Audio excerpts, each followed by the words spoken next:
La pandemia del COVID-19 y la cuarentena que trajo aparejada pasó hace ya más de 4 años, pero las huellas que dejó a nivel social aún siguen apareciendo.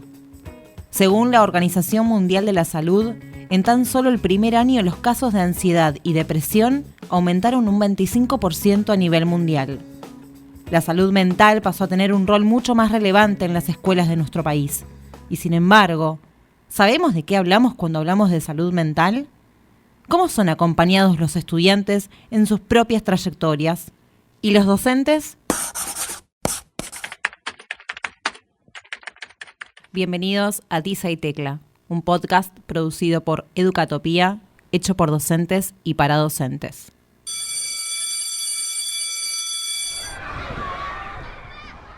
Mi nombre es Nancy Sigliano y en este episodio vamos a hablar sobre la importancia de la salud mental, la comunidad educativa y sus diferentes actores.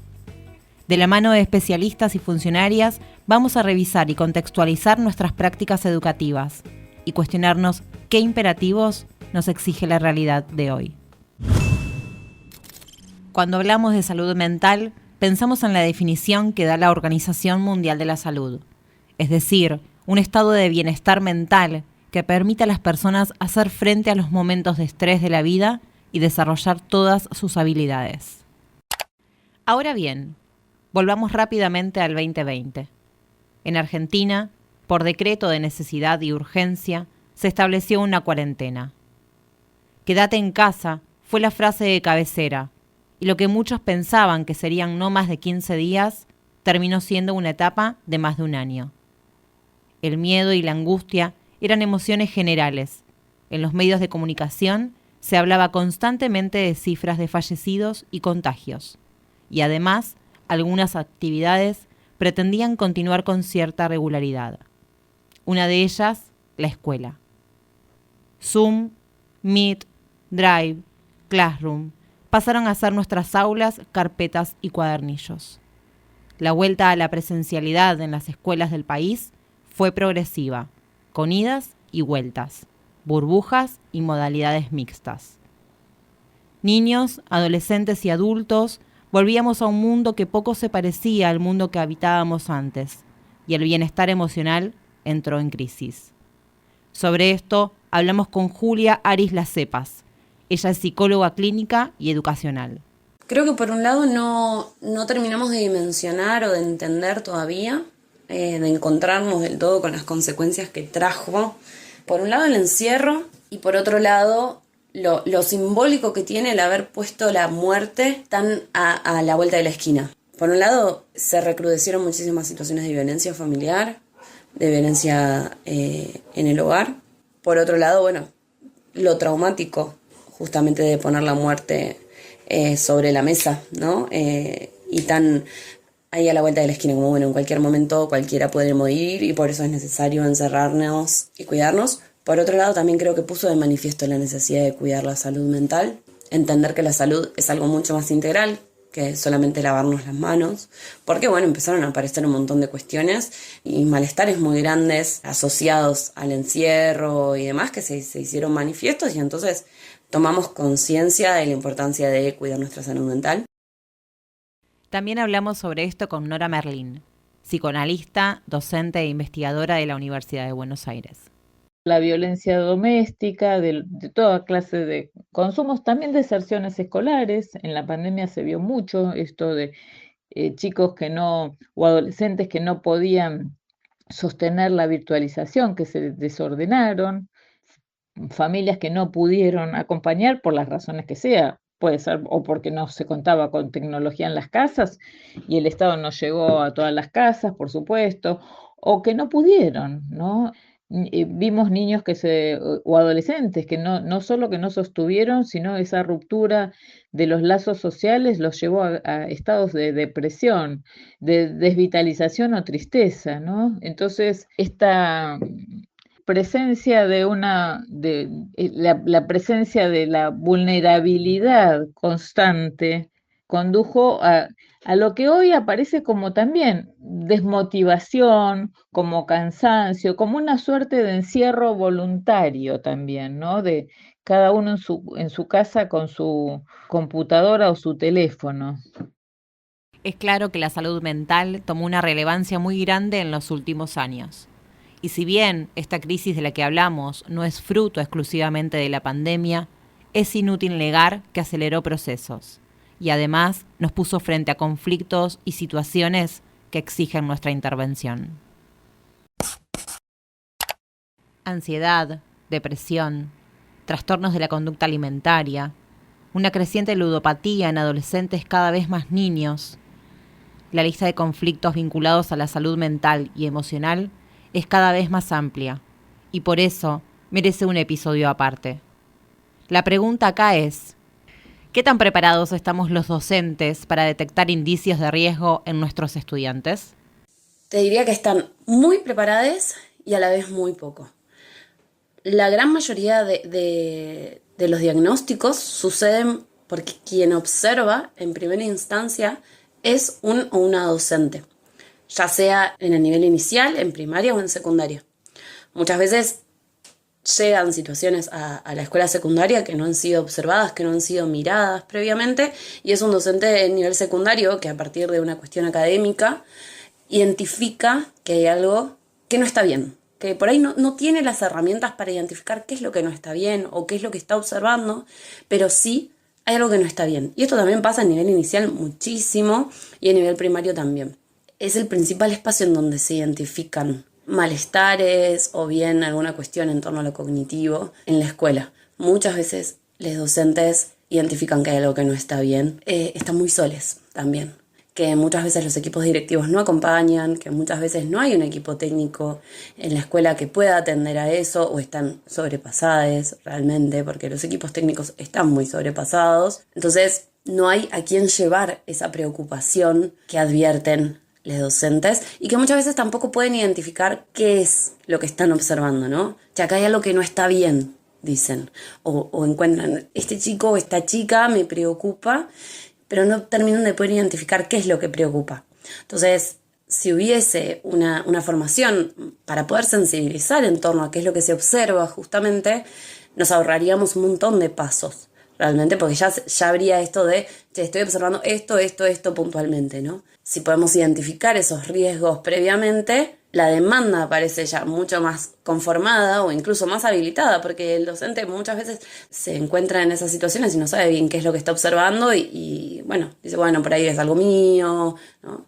En cambio, si ese ojo está un poquito más entrenado, justamente, puede identificar algo con más facilidad, con más contenido, y quien tiene que después tomar eso y hacer una observación un poco más extensiva o hacer alguna derivación incluso, lo que sea, ya tiene otras herramientas para hacerlo. Gabinetes psicopedagógicos o equipos de orientación escolar. El rótulo va a cambiar según la jurisdicción, pero no sus funciones. Puede estar compuesto por psicólogos, psicopedagogos, licenciados en ciencias de la educación o trabajadores sociales. Su función consta en detectar e intervenir situaciones escolares que lo requieran. Ahora, ¿puede un equipo de orientación escolar hacerse cargo de todas las problemáticas que puedan surgir en la escuela? Muchas veces lo que se espera del equipo técnico es, este chico o esta chica está en una, bueno, vení, charlá con él un rato. Y la verdad es que para que esa instancia funcione y sirva, tiene que haber una adherencia del estudiante a eso o de la familia a eso, y para eso hay que conocer previamente, hay que tener un vínculo con ese niño, esa niña, ese adolescente. Y la verdad es que un EOE que trabaja en varios niveles de la escuela y que está poco tiempo, difícilmente pueda conocer a los estudiantes porque no es quien está todos los días en la tarea cotidiana. A mí me parece importante poder empezar a cambiar un poco esos modos de intervención y poder pensar que es en equipo. Que muchas veces esa contención que hace la escuela, porque la escuela no hace tratamiento, el tratamiento es en un espacio externo en donde la familia de hecho tiene derecho a elegir cuál es el tipo de terapia a la que adscribe, cuál es el terapeuta que le gusta, que quiere que trabaje, etcétera, etcétera, ¿no? Y todo lo que implica, bueno, un consentimiento informado. Muchas veces las intervenciones de contención o de escucha y demás es mucho más provechoso si las hace alguien que esté todo el tiempo en contacto con ese adolescente. Que la tarea implica un trabajo en equipo, que si bien muchas veces termina siendo un laburo muy solitario, si hay un equipo técnico, no debería hacerlo, demandar esa búsqueda, hacer la pregunta, che, ¿cómo hago con esto? Realmente no estoy sabiendo abordar esta situación, acá no sé qué pasó. Bueno, pero eso implica obviamente abrir y dejar un poco el celo de lado en torno a la tarea, poder hacer la pregunta, poder ubicarse en el lugar de quien a veces no sabe, que hay muchas cosas que sí sabe y hay cosas que no, y ahí es donde se construye en equipo. La comunidad es hoy cada vez más urgente. La relación de cuidado y la relación al otro es vital en el sentido de si no, no hay vida y es para siempre, ¿no? No se puede prescindir de esa relación. En todo caso, ¿cuál es la mejor estrategia? Habría que pensar para enfrentar esta angustia social generalizada. Yo creo que, entre otras cosas, es fundamental contener esta emergencia de angustia y hay que darle un valor fundamental, ¿no? Para los docentes, yo creo que hay que escuchar la angustia y colectivizarla en las escuelas, en las universidades. Hay que hablar de lo anímico, de lo que sienten tanto los docentes, los alumnos, o sea, como digo, ¿no? Hablar y escuchar es una forma de politizar la angustia, no, sin juzgar, y al mismo tiempo se van fortaleciendo los lazos, lo colectivo, lo grupal y el conflicto. Cuando hablamos de la salud mental de la comunidad educativa, estamos obligados a hablar de nosotros, los docentes. Según el gobierno de la provincia de Neuquén, en 2024, más del 50% de ausentismo se debía a motivos relacionados con la salud mental. Y es que este rol no implica únicamente una sobrecarga cognitiva, sino que también conlleva una sobrecarga emocional. En este contexto, hay 3 factores que parecen comunes. El docente muchas veces está solo, se enfrenta a situaciones cada vez más violentas y el sistema parece aumentar la exigencia burocrática, pero da la espalda al bienestar de quienes realizan este trabajo. Hablando sobre qué cosas se podrían modificar en las escuelas para mejorar los abordajes sobre salud mental, Julia Aris Lacepas nombró algo ya muchas veces mencionado: el salario. Es sabido que la docencia está muy mal valorada económicamente, así también quienes laboramos en equipos técnicos. Cobramos todos 2 mangos y tenemos un montón de trabajo por delante y una sobrecarga horaria, ¿no? Para poder llegar a fin de mes, básicamente. ¿Qué rol podría tomar el Estado frente a las problemáticas de salud mental? Hablamos con Mariela Ramos, directora de Educación Superior de Mendoza. Es fundamental como política pública la salud mental. En Mendoza particularmente, bueno, nosotros de Educación Superior hemos tomado acciones concretas con estudiantes a través de este programa de talleres y ahora con un protocolo de acción en caso de que detectemos esas situaciones, con docentes, con este curso de Mindfulness, que creo que es una herramienta para ellos, para manejar su ansiedad, su estrés, la depresión, pero también para que ellos puedan trabajar con los estudiantes. Y en la Dirección General de Escuela en general se está trabajando con DAE, que es un organismo dentro de la Dirección General de Escuela que tiene distintos programas de intervención que están ayudando a la salud mental y a esto también del juego online y demás que colabora. Cuando le consultamos sobre el programa de bienestar estudiantil, nos contó lo siguiente. Surge a partir de la necesidad que empezamos a detectar en nuestros institutos, donde existe un área que en algunos lugares le llaman bienestar estudiantil, en otros institutos le llaman políticas estudiantiles. Nosotros estamos tratando de que en todos lados se llame bienestar estudiantil porque creemos que es una mirada más integral que también contiene esto de la salud mental y otros aspectos.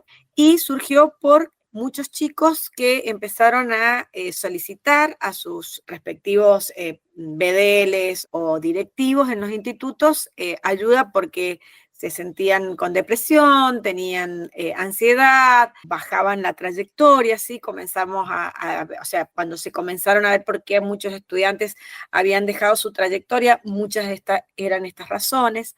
A partir de eso comenzamos con una institución de Mendoza que se llama Vincular, un programa el año pasado que se desarrolló en talleres, ¿sí?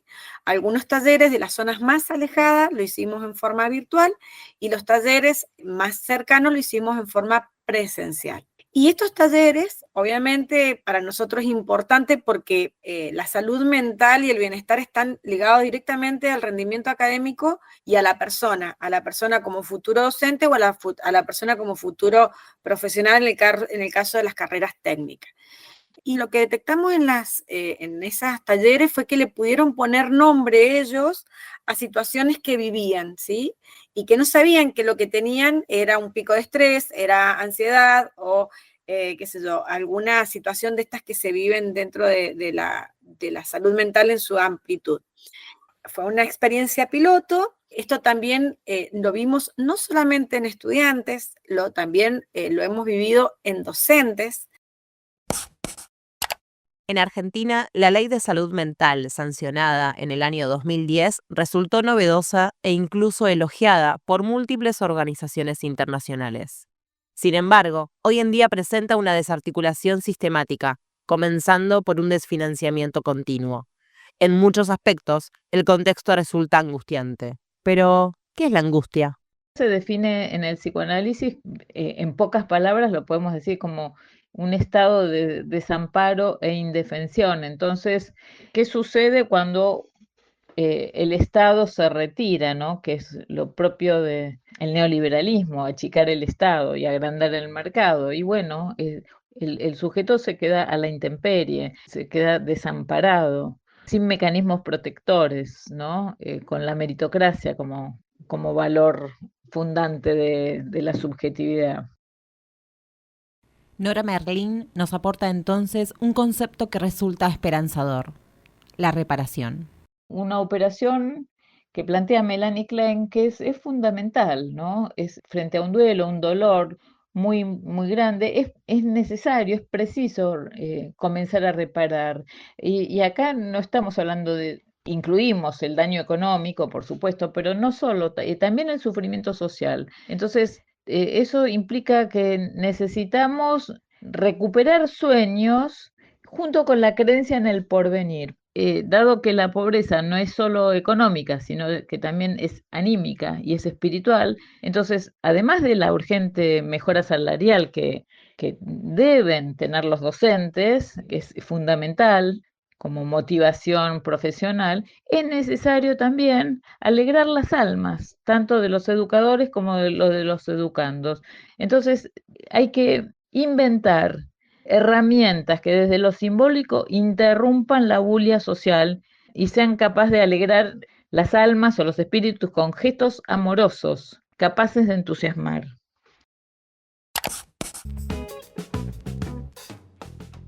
En este episodio realizamos un recorrido por la situación actual de la salud mental y su resonante crisis en la comunidad educativa. Tuvimos la oportunidad de hablar con especialistas en el tema que nos aportaron un recorrido y nos propusieron desafíos y alternativas. Es fundamental para nosotros pensar juntos. ¿Qué acciones preventivas y reparadoras realizamos como docentes? ¿Puede un docente que trabaja una cantidad excesiva de horas ofrecer clases de calidad cuando nuestro propio bienestar y salud está en riesgo? No tenemos las respuestas, pero entendemos que dar el debate, acompañar a los estudiantes y acompañarnos como colegas es un imperativo, porque hablar de salud mental no debe ser un lujo, es literalmente un asunto de Estado. Sin políticas públicas no hay cuidado posible, y sin cuidado no hay comunidad educativa que resista. Tiza y Tecla es una producción original de Educatopía, un ecosistema digital docente. Si te interesó el episodio, te invitamos a ver las notas y las entrevistas completas sobre este y más temas en www.educatopia.com.ar y sumate a nuestra comunidad. Nos encontramos en un próximo episodio.